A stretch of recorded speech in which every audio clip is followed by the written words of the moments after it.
Olá, sou Cléia Pascoal. Esse canal é novo. Eu estou aqui, resolvi compartilhar minha experiência de evolução, porque aqui eu encontrei muitos vídeos que foram úteis para minha expansão de consciência, para que eu ficasse tranquila e dissesse, ok, estou no caminho certo, é isso mesmo. Tem esses altos e baixos, às vezes mais baixo do que alto, dependendo do que você está vivendo, dependendo das suas experiências, os seus bloqueios, suas crenças e o quanto você está no controle da sua vida. Então, quanto mais você está no controle da sua vida, às vezes demora mais a expansão de consciência, porque você demora mais a soltar, né? Demora mais a confiar. E isso aconteceu comigo, porque eu perdi a minha mãe aos 8 anos de idade, eu já não vivia com os meus pais, e aí eu fui morar com parentes, aquela coisa toda, fui morar com minha avó. E aí, então, o que acontece? Eu comecei a ter o controle da minha vida ainda na infância, né? Eu tinha que me proteger, eu tinha que cuidar de mim.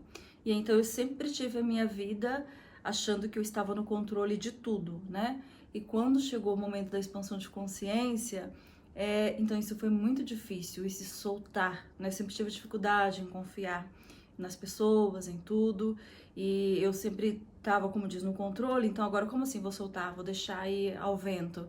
E é lógico que quanto mais dificuldade eu tive de soltar, maior foi a minha dor, né? Porque o que acontece? A espiritualidade, ela vai te dando meios e sinais para cura, né? Então, às vezes chega alguma situação que já é para você ali soltar, já é para você, tipo, amadurecer, expandir a sua mente, mudar, se questionar, dizer por que isso, né? O que eu tenho que fazer?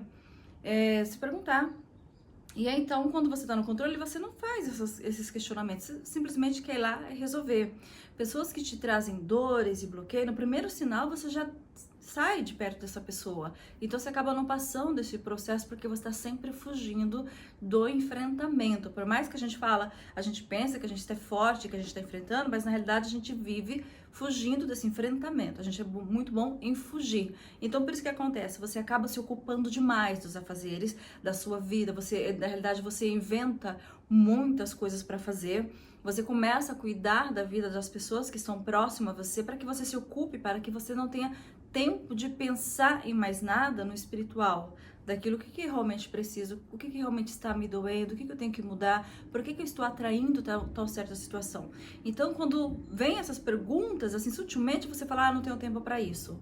E aí você fica na correria e isso te dá uma sensação de que você está cuidando já muito da sua vida. E na realidade não, você está fugindo, né? Você está aqui no realismo, cuidando somente daqui, sem questionamentos. E aí o que acontece? A espiritualidade, ela chega um momento, né, a tal história, ou é pelo amor ou é pela dor. Então ela vai te dando sinais, que às vezes é só pelo amor, às vezes é pela dor, um pouquinho de dor aqui, um pouquinho ali, até que chega uma hora que não tem jeito, porque na realidade a centelha divina, ela vai expandir, ela vai evoluir, ela pede por isso, ela pede essa evolução. E nós estamos vivendo nesse período de evolução, a qual não temos muito tempo. Antigamente as pessoas ficavam quase que aí 80 anos em uma vida, somente em uma vida, né? Era um casamento e se mantinha, a vida da pessoa era sempre aquela, a mesma profissão, 30, 40 anos, às vezes no mesmo trabalho, né? No mesmo emprego, a mesma função, às vezes ela entrava em uma faculdade e aquilo não era exatamente o que ela queria, mas ela não tinha um enfrentamento de dizer, não, eu vou parar, vou começar outra coisa. Ou às vezes ela até se formava e ela dizia, eu não gosto, mas agora eu tenho que terminar. Era como se fosse realmente um roteiro. Olha, vai ter que crescer, se casar, ter uma profissão, e é isso. Caso a pessoa mudasse, né, trazia uma sensação de derrota, né? Nossa, perdeu aí 3, 4 anos, 5 anos de faculdade, nossa, casou e não deu certo. As pessoas, a sociedade via isso como um fracasso. Então as pessoas passavam aí 80 anos de vida, 90, com a mesma vida. E como agora nós, como diz, nós não temos muito tempo para isso, então é eita atrás de eita. Então rapidinho as coisas vão acontecendo. Em um ano, embora o ano passe rápido, se acontecem muitas coisas, né? A gente fala, nossa, eu fiquei muito ocupada esse ano, porque realmente é eita atrás de eita. Conhecemos pessoas, ali já é bom e daqui a pouco já é ruim, e aí já acontece uma evolução, uma cura, e a gente, quanto mais ágil, mais rápido formos, mais, evoluímos e menos sofremos, né? Quando acontece algo e você já para se perguntar, tipo, o que eu tenho que aprender com isso, né? Porque a gente sempre tende a responsabilizar o outro. E a evolução começa quando você começa a se autorresponsabilizar. Não a se culpar, a se autorresponsabilizar. Sem culpa, né? Sem carregar esse peso da culpa, mas sim se autorresponsabilizar. Então, a minha expansão de consciência começou aos 2018, com muita dor, tá? E aí eu vim aqui compartilhar com vocês que, tipo, era algo que eu tava realmente numa zona de conforto. Eu não queria... deixa eu desligar aqui, porque tá me dando um... Vou desligar essa luz. Ela tá piscando, tá com mau contato. Então, na realidade, eu não queria porque eu estava, assim, numa zona de conforto. Da famosa zona de conforto que não é tão confortável assim. Né? Eu sempre brinco que eu falo assim, gente, a lombriga, ela vive na merda e ela não quer sair da merda. Se você tirar ela da merda, ela morre. E era exatamente isso que acontecia na minha vida e que acontece de inúmeras pessoas, né?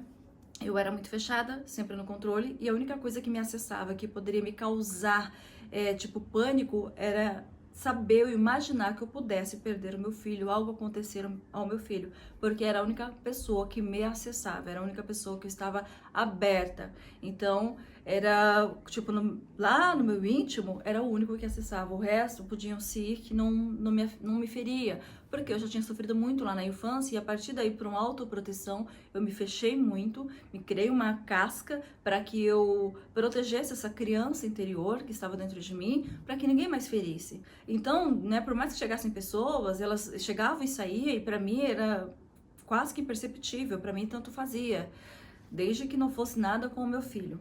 Até então que em 2015 eu adotei uma gata, eu amo gato desde os 5 anos, meu primeiro animal de estimação é gato. Eu ganhei como presente de aniversário um gato aos 5 anos.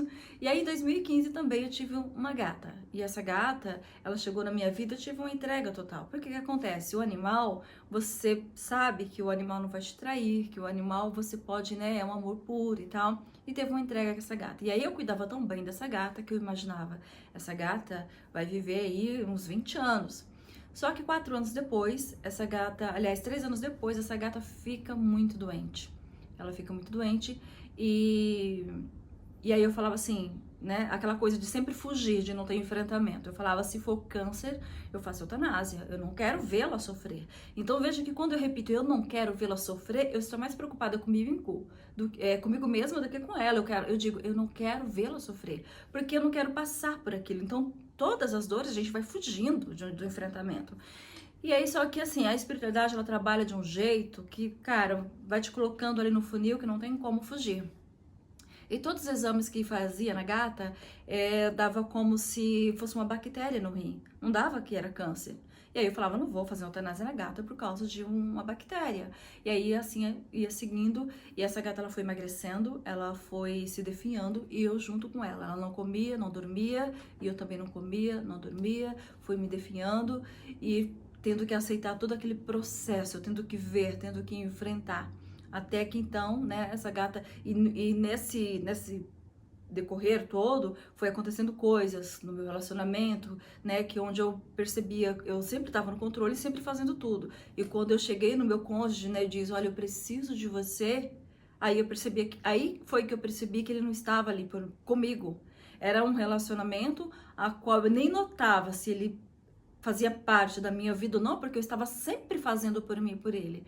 E aí, quando eu abaixo a guarda e digo, olha, eu não estou conseguindo, eu preciso de você nesse momento, que era o único momento da relação toda que eu disse, eu preciso de você, ele não estava por mim. E aí que eu notei, cara, ele nunca esteve aqui por mim. Na realidade, eu tô tão ocupada que eu não percebo isso. Eu simplesmente vou mantendo aquele famoso só acompanhada. Então, a situação foi me mostrando coisas, assim, né? E essa gata veio a falecer. E a minha dor foi tão imensa, porque quando eu perdi a minha mãe, lá aos 8 anos de idade, a minha mãe, sem sabedoria, com a sabedoria que ela tinha no momento, ela dizia, olha, quando eu morrer, porque ela já era desenganada pelos médicos, ela dizia, quando eu morrer, eu não quero que chore meu caixão. E eu era criança, eu levei isso muito a sério. As minhas irmãs eram mais velhas um pouco, e elas, sim, deixaram as coisas fluir, chorar, mas eu levei muito a sério. Eu lembro de detalhes do funeral dela, mas eu não chorei.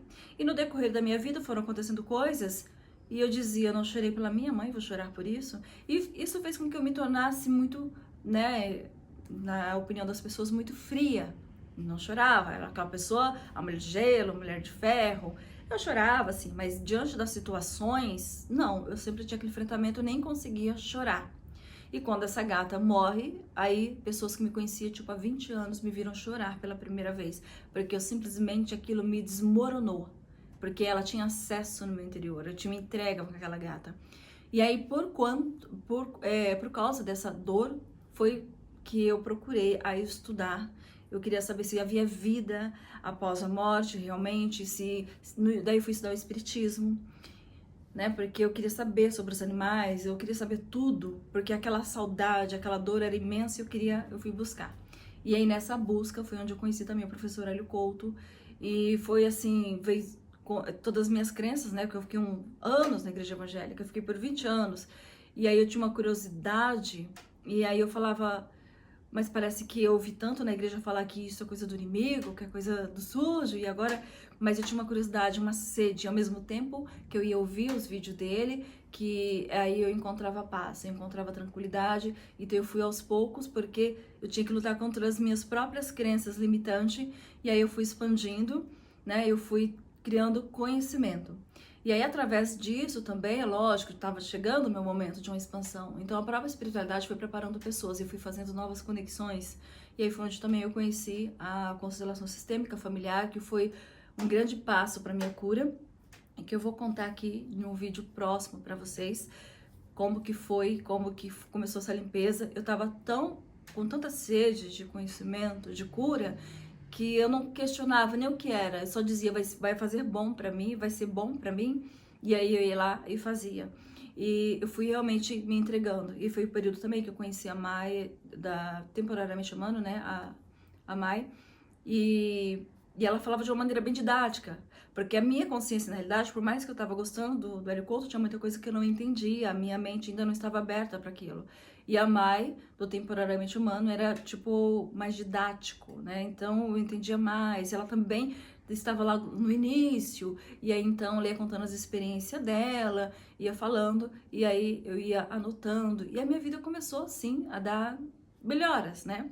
Só que eu falo assim, vamos supor que você encontra uma casa suja, desorganizada, e que você, então, entra nela, você arruma as camas, tira o lixo e lava a louça. Dá pra ficar nessa casa? Dá.